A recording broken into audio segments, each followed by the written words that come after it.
Good morning and welcome to Moments with Melinda. I am your host, Melinda Moulton, and today I have as my guest Dr. Scott Thomas. Hi, Scott. Hello, Melinda. Good morning. How are you on this sunny, warm February 8th day? Never better, thank you. I'm in Washington, D.C., and you're in Vermont. So You're in I'm in DC. a suit. You are You're in a, not, no, well, I'm not. Maybe I but should, I'm doing great.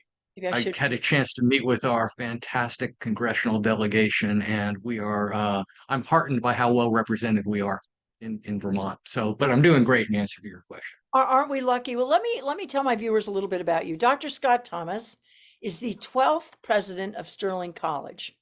Scott has 25 years of teaching and leadership experience at private and public institutions. He is a first generation college student. He has devoted his career to advancing programs and policies to expand access to quality college opportunities and ensure student success and build diverse organizations. He holds a BA in sociology and a PhD in education policy, leadership, and research methods from the University of California, Santa Barbara. There you have it on that. Now, I'm going to jump right in because I want you to share a little bit about your childhood and being the first person in your family to go to college. My childhood, boy, well, it's pretty simple. My father was a professional baseball player. Eventually for the Cincinnati Reds. He met my mother in Florida in what they call the Grapefruit League. He was originally from Connecticut and Massachusetts. And so that was his career in his life. Met my mother in Miami. And from there they carved out a pretty good existence. He was out of the game, so to speak, pretty quickly due to an injury, and went into insurance and did pretty well with that. But as a result, I'm the first one in my family. I have a younger sister who followed me and graduated from the University of Central Florida as well. So my parents did pretty well setting us up, and kind of reminds me of the maxim that I carry around. The most important thing you can do in life is choose your parents really well, because that's where advantage comes from. So. It's really true. My next question was for you was who do you feel had the greatest impact on your life choice to enter the field of education? Oh, Mr. Satava. I guess every educator has that person that really had a profound impact on them. I wasn't a very good student in high school. In fact, I was a pretty rotten student in high school, and in middle school too, for that matter. But we won't go back to the middle school years. Um, my grandfather was an undegreed engineer with Eastern Airlines. And he flew a lot. And when I was about 12 or so, he said, "Hey, you keep on the straight and narrow and I'll keep you flying." And so it gave me a motivation to really buckle down in school and think about the applied nature of everything I was learning. A train leaves station A at 12:42 and arrives at station B at 2:13. That didn't make much sense to a lot of my peers, but to me that it did, because I was applying it every day, which is a connection to Sterling College too. But the answer to your question, of course, my grandfather had a huge impact through that. Also, the teacher that I encountered in high school, who looked at me and said, "Scott, you're kind of wasting my time and you're kind of wasting your time. Let's come up with a plan." And we came up with a plan, and I wound up in the community college nearby during my high school years, and really got pretty serious about math and computer science and languages. And it was that was a pivotal moment in my life. I love those stories about educators who help educators to become educators. So, you were obviously born in Florida. What was your journey to get you up to Vermont? What brought you to Vermont? Well, I guess I followed in my father's footsteps in some ways, because my father was a pretty good athlete. I was a pretty good athlete, but I was a not very good professional surfer, and at least not good enough to really make it on the big league. And the big league was a pretty minor thing when I was growing up. But I wound up, as you mentioned, at the University of California at Santa Barbara, which was a great choice for a surfer. And it turned out that it was a great choice for a sociologist. And I have to say, Melinda, that when you introduced me as a sociologist, it warmed my heart, because that's what I am through and through. thinking about the relationship between structure and agency. And as I traveled around much of the world surfing, I had that lens on, kind of looking at different societies and looking how people interact with different societies.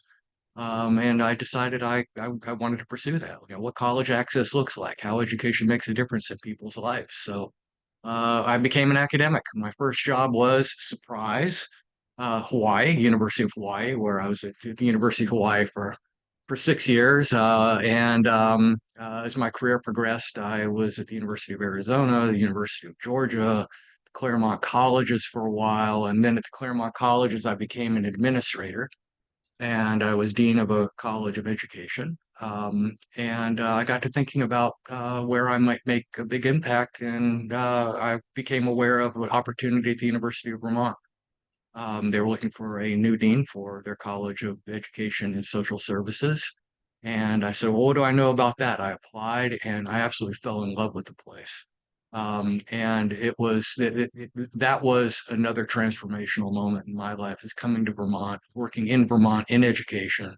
The spirit of everything, we were kidding around a little bit before we came live, and you talked about sort of the hippie nature of things, and but there's the back to lander piece of it that was an inspiration, and there is the kind of harder reality of the libertarian roots that sit under a very thin topsoil of liberalism and progressivism in the state, and a long tradition of education that cuts across this thing. It was just absolutely inspiring to be in Vermont doing that.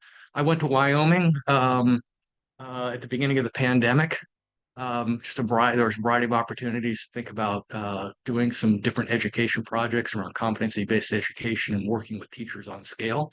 And frankly, I was really curious to know what it would be like to work in the political environment that we're in a very, very conservative place. So I traded Bernie for Liz, and Liz didn't turn out to be a great day because she got thrown out of office. I'm being a little irreverent here. I probably shouldn't be, but the point was that there are very good people from all different perspectives, and I had a great opportunity to work with some fantastic legislators that I just don't agree with on much. But we had a productive relationship. I learned a lot, and lo and behold, Sterling College was looking for a president, and I was not ready to leave Wyoming, but I was ready to take a hard look at Sterling College because it has always been an inspiration to me. A bit of an enigma, but also an inspiration. We could explore that if you want. So here we are, back in Vermont. Well, we're going to move into that. So my husband went to the University of Hawaii and he got his beginning in film by making surf movies. Okay, all right. I, I got to get the two of you together. I mean, he never was a Yeah, great surfer. He's a great skier. Never, and he always got, but anyway, we'll get into that. Have you watched the series, The 100 Foot Wave yet? yeah, I have. Okay. I mean, Not my cup of tea. well, I'm not a surfer, but my God, to see what those people and the women. I mean, it's an Yeah. extra because I'm not a, but anyway, I was very moved by it. And so let's talk about Sterling College. Sterling College is a 100% environmentally focused college up in Craftsbury Common. And I'm going to encourage my viewers to go to the website. It's sterlingcollege.edu. And the college has about 125 students and offers both a 2 and 4 year undergraduate degree in environmental science. So talk to us about Sterling College. And we have a lot of questions about Sterling, but tell us a little bit about your love of Sterling College. Yeah, well, the love of Sterling started when I was at the University of Vermont, and we were putting together some programming on place-based education, and what better place to do it than where John Dewey sort of began his good work across his career. And we were convening a group of Native Hawaiians and Maori from New Zealand and a number of others at Shelburne Farms of all places, which is a great place to do that. And I had come through Craftsbury Common. I'm a pretty avid Nordic skier and biathlete as well. And so I had spent a bit of time in Craftsbury, and I was very curious about Sterling College. So I stopped in one day, met the then president, Matthew Durr, wonderful, wonderful person. Met a couple of the faculty, and I explained what we were doing, and they listened to me very patiently. And I said, it'd be really nice if a couple of you came over to Shelburne Farms. And this would have been 2017, 2018, somewhere in there. And they did. And they were part of this gathering that we had on place-based education. And I always was struck by the thoughtfulness The consistent connection to the principles that were important to us in place-based education and learning, and their essential connection to the land that they work on in Craftsbury is very, very different than anything that I had seen before. So that was the Sterling connection. Now the reality of Sterling coming back and actually, being a key part of the community is that everything we do is connected to the farms, the gardens, the forests, our fiber studios, our forages. We work in the morning in academic intensive courses. We come together as a community for lunch each day. We're a small place, so we do this as kind of part of how we operate as a community. And then in the afternoons, we engage in what we call experiential endeavors, where we're applying the academic learning that we're engaged in the morning to real world projects. We're one of 10 work colleges in the country, federal work colleges, where every student or on our campus, every student engages in work as part of their time at Sterling. And this is through the Federal Work Study Program, and what they earn from that work goes toward helping support them at Sterling with their tuition and their fees and such. But it's a very, very different model than you find at most institutions. Our semesters are broken up into three big chunks. We're constantly outdoors. We are kind of building a lot of activities around things like our winter expedition, where our students make their way back to campus from quite a ways away over a multi-day period, learning about their environment and applying their skills in navigation and map making and these types of things. So there's really nothing like it that I've seen, Melinda, and it's an honor to be there. Is that when you say place-based? What does that mean to my viewers? What does that mean, place-based? Well, it means that everything we do is connected to where we are. So we make sense of the knowledge that we develop and the knowledge that we draw in. We make sense of that in the context of the place that we're located. In our instance, it's the Northeast Kingdom, the North Country, Craftsbury, however you want to segment that. But we want to learn about something in the environment or ecology or outdoor education. All that draws from the communities where we are. We try not to have a town and gown relationship. We try to be part of a larger community that's embedded within the locale that we exist in. So you go to the farms, you go to the forests, you go to the rivers and the wetlands, and they become your classrooms. So do you also focus a bit on socially responsible thinking um, at Sterling College as well? Because environmental and socially responsible sort of tie together. Is there a bit of Right, that? right. Yeah. That's key. It's interesting. I was just in a conversation with somebody here in Washington, and they used the word sustainability. And I realized that they were using the word sustainability clearly in a squarely colonial capitalist context. And I don't know that we really want to be sustainable We in can't that be context. sustainable. We can't be. We have to be I adaptable. tried to make that point. I don't know that I was very successful, but yes, we're very socially conscious. We're socially conscious when we think about what sustainability means, who's sustainability, what is who is advantaged when we talk about sustainability. We do a lot of work in sustainable agriculture and sustainable food systems in a different way, where we really think about inequalities and who has access to good nutrition and who has access to land that's viable for being able to regenerate and promote well-being of all people in the communities. Why don't more people know about Sterling College? I mean, do you have a limited amount of people? Obviously, you can go to Sterling. I don't know if you do an online program, but you only take so many students. But I've heard of Sterling College, but I didn't know a whole lot about it. Why is that? I think everyone should know about this college. Well, of course, as the president of Sterling College, I want everyone to know about Sterling. And, Well, thank you for being I think everybody has a story about how they encounter Sterling by driving through Craftsbury. right. We're a very, very, we operate on a very, very thin budget. And we always have. This is part of our identity. we reuse things, we rehash things. We don't have big marketing and advertising budgets. And much of our recruitment over time has been through networking and in word of mouth. Yes, we have 120 beds on campus. So we have a physical capacity in residence of 120. How many apply? Um, How many people apply every year? well, it's very self-selected. So we actually, if you look at our acceptance rate, it looks very high, but it's artificial because it's very self-selected. When people learn about Sterling, they come and make a case that I want to be a part of this community. So to get that far, they're already self-selected pretty clearly. But the point to your question, the point being that there are only like 120 slots. Our average enrollment for the last 10 years has been about 100. COVID took a beating. We took a beating through COVID, and we're growing back from there. But it's something that we're working on and making sure that more people know about Sterling. I can think of so many young people who would go nuts for this college. I mean, you think about the college experience or even the online experience of going online to, but anyway, I hope that my show helps to uh to educate my viewers out there about Sterling College up at Craftsbury Common. I'm talking to Dr. Scott Thomas, who is the 12th president of Sterling College. So I was on your website. You publish an annual journal called Terrain. Students and faculty contribute to this publication, and it's super informative and cool.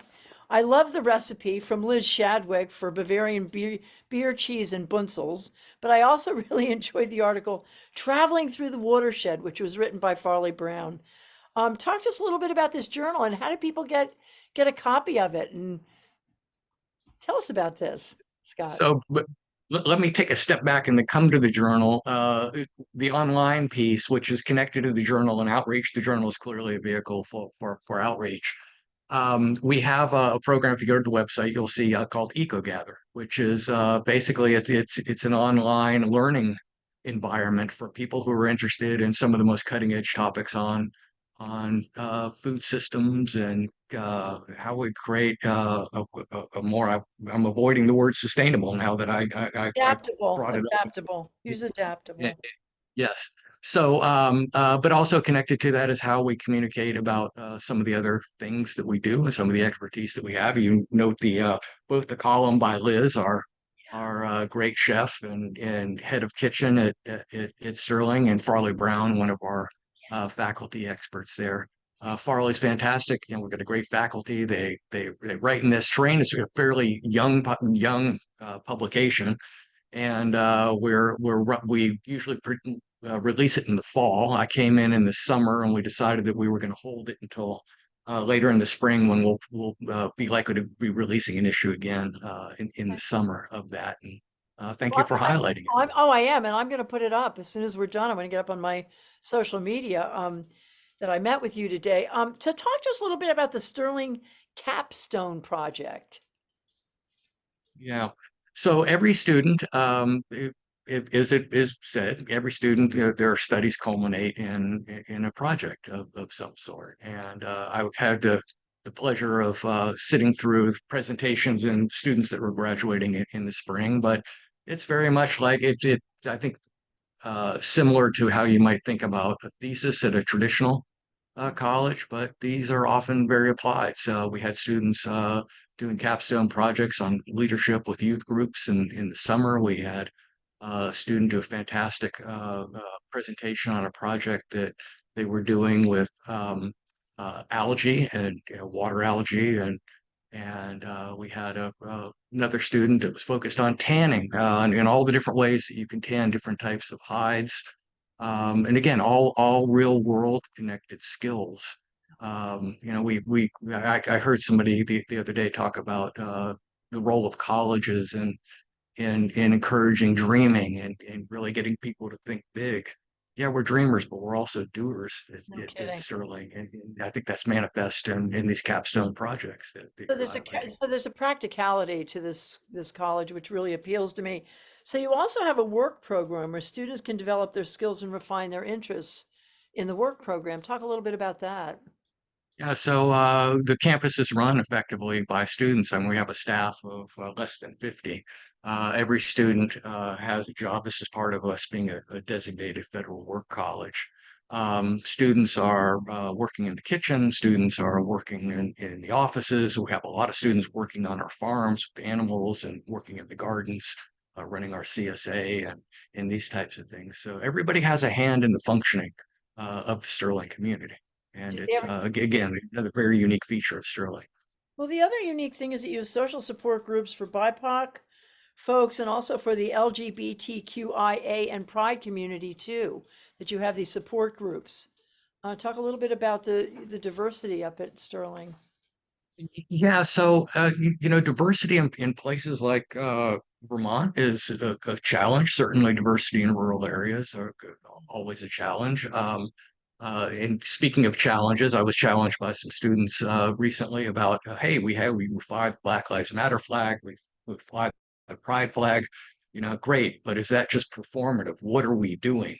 And so these are constantly conversations that are coming up. And again, the COVID years, it was difficult to really engage in that work meaningfully in a physical way. So we're finding new ways to be able to support those principles and try to diversify our student body and our staff constantly at every turn. Those are priorities for us.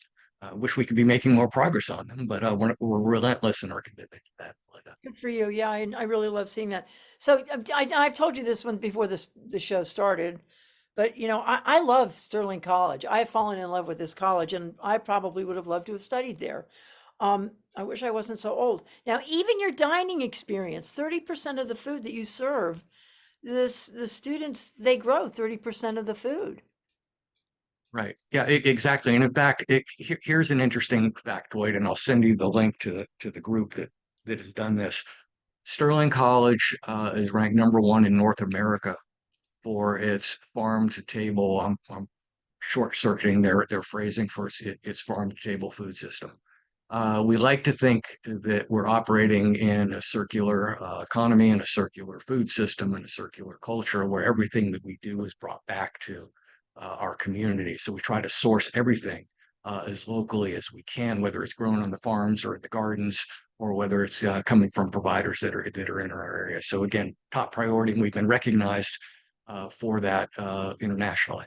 So can my viewers who are up in Craftsbury, can they drop in and walk around and visit? You have what, 130 acres up in Craftsbury? It's one of the most beautiful parts. 130 acres in Craftsbury. We would love people to stop in. Again, this is something that I've been struck by that in COVID, there was a lot of discouraging of people mingling and coming across campus. And so I've been at every turn, I've been asking people to come visit.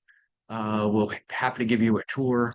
Come in and meet our great admissions team and in our outreach group. We would love to see you. I would love to meet folks. They want to come by. It's a pretty flat place. I come up and knock on my door. I'd love to say hello. That's fantastic. What a loving gesture to invite us all up there. So it's up at Craftsbury Common. So I'm going to pause for a moment and take you to the world today that we live in. It's February 8th and it's sunny and dry and unseasonably warm. Scott, what is your vision for the future of humanity on this planet? My future of humanity on this planet. Um, I pause because I'm coming from Sterling College with this answer. I think anything that we say in relation to a question like that can be seen as insufficient and trite, but it really all starts with the community. So what I see for the future of humanity is that when I say the global is the local in some important ways. I have a colleague who our dream weaver at EcoGather likes to talk about cosmo-localism and how everything emanates from our local relationships. And this again is something that I think Sterling can be a model for and emblematic of all of our activity has to think about the community, and everything that we do should reflect our community values and our community resources, not just in Sterling, not just on the Sterling College campus, but across the community, across the region. You mentioned, Melinda, jokingly, that you're old. You said that yourself. Well, I'm And older, older, but thank I'm you. I old, like but I'm that real, better. but I'm truly only 14. I just am Okay. old, but I'm older, but I'm really just 14. Being 61, but being 14 too. Another piece of that future is about learning and the way we think about learning. And I talk about our age because when people think of Sterling College, they traditionally think of Sterling College as, oh, it's a college, traditional college age students. There are young people there, and maybe some old people on the faculty, and maybe an old president, and all this business. But we're really focused on how we create a community of learners, trying to provide learning opportunities around the environment and ecology that span from preschoolers, folks who are retired that might want to come back and think about, I want to learn a little bit about, food systems, or I want to learn how to shear sheep and think about how to spin wool and maybe make a blanket. And these are the things that we do very hands-on. So thinking about lifelong learning as part of that ecosystem of the future is also That's key. beautiful. So all of my viewers, um, if you're thinking of going to back to college, look at Sterling College because it looks like it's really where we need to be right now. So I want to ask you a question, and this is one that's kind of bothered me with the environmental movement. The environmental community doesn't really ever embrace reducing human population in their movement. And I did propose this question to a very famous environmentalist at the Sanders event a few years ago, and population never comes up. And sometimes and oftentimes the environmental NGOs do not work closely with reproductive rights groups. And I think one of the issues in our world is that our population is growing, and we're not learning how to protect the earth with this growth. And I'm just wondering how you see this with the environmental and the reproductive rights community. Well, certainly an issue, and uneven growth and growth that is contested on a capitalist and I think even militaristic basis of need is problematic as well. So yeah, growth is certainly. I'm thinking of the population bomb, from the book from 20th century. This has long been an issue. Reproductive rights certainly figure into that importantly. What you know, what how we engage and mobilize around that is something that we would cover in some of the issues that we explore at Sterling. How we go out and mobilize to affect it. That's the Little future of tougher. our graduates and graduates from other areas. So there's with the political situation, what it is, we have two wars, democracy on the line, authoritarianism rising around the world. How are our young expected to navigate this new political maze? Well, clearly, with the challenges that we're seeing, not just on college campuses, but mental health and well-being challenges, we're all wondering that. This is front and center on the minds of many, including me and my colleagues at Sterling.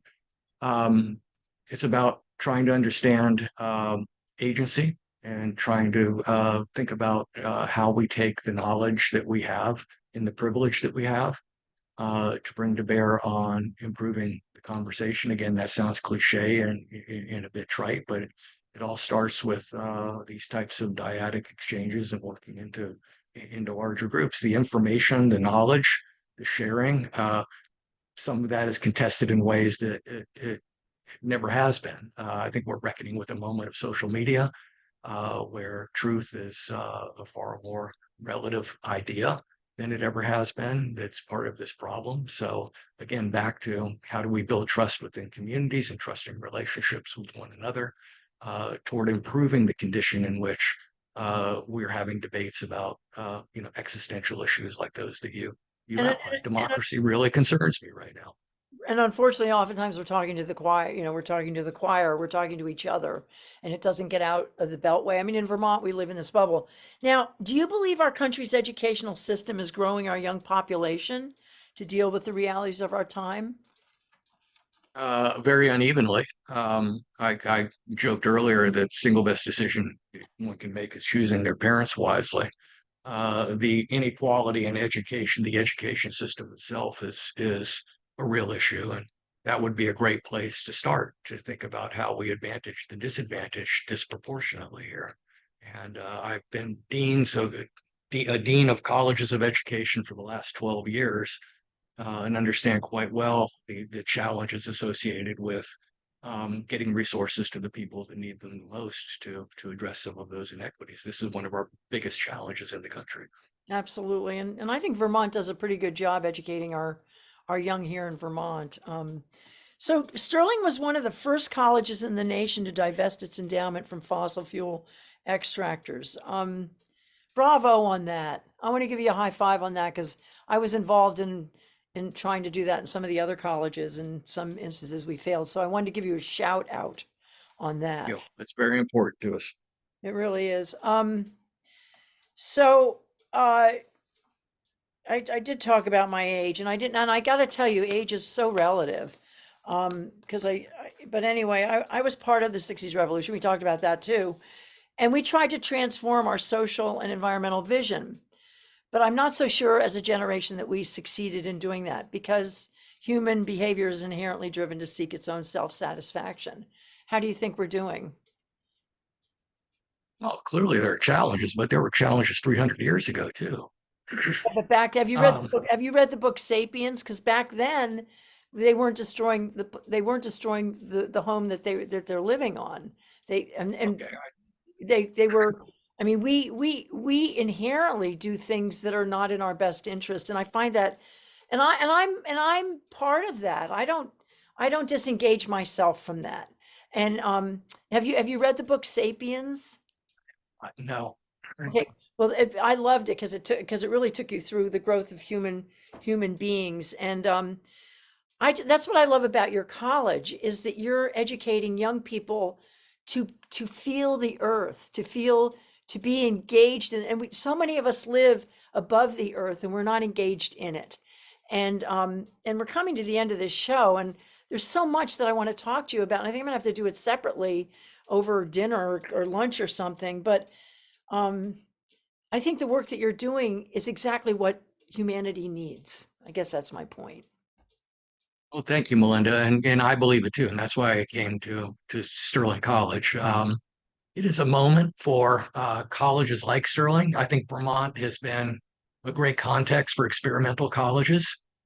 They've struggled. We've learned lessons from them. I think Sterling is an exemplar for how we might think about learning beyond high school, and as I said earlier, learning across the lifespan as it relates to the environment.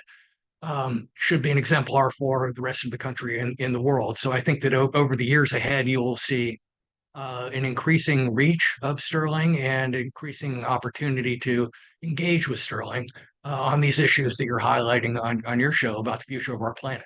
I want everyone to know about this college, and I would love to see CBS Sunday Morning come up and do a story on the college. I think it would be great to take this model and move it into the women's prison, where we can take the women out of prison, put them in a educational environment where they're growing their food and I mean, I just think that this model could be used in so many areas of our humanity. Mm. Um, Well, so I want to just thank you for all that you're doing, Dr. Scott Thomas, the president of Sterling College. I hope this has been valuable and that you've enjoyed your time with me. And I really well, thank appreciate you. It would be hard not to, Melinda. it. I enjoyed your questions and the engagement and your appreciation for what we're doing at Sterling. And I'll come back to uh, something that you asked about earlier, visiting with us. We are a very place-based college, and nothing like seeing it in place rather than online. So we'd welcome your viewers to come join us at any time. Come enjoy our wonderful dining hall for breakfast or lunch, and we would be happy to show you around. Well, Thank you for the I'm definitely, opportunity. I'm definitely gonna bring Rick up because you have to talk about University of Hawaii and surfing movies. And I think our viewers should get up. It's sterlingcollege.edu is their website. It's a beautiful website. There's so much information, and I encourage you all to go visit Sterling College. And for Dr. Scott Thomas, thank you for your time, my friend. And I hope to see you. I have so many more questions that I want to ask you. I want to pick your brain. So thank you for your time, my friend. Thanks, Melinda. It's been fun. Okay, bye bye.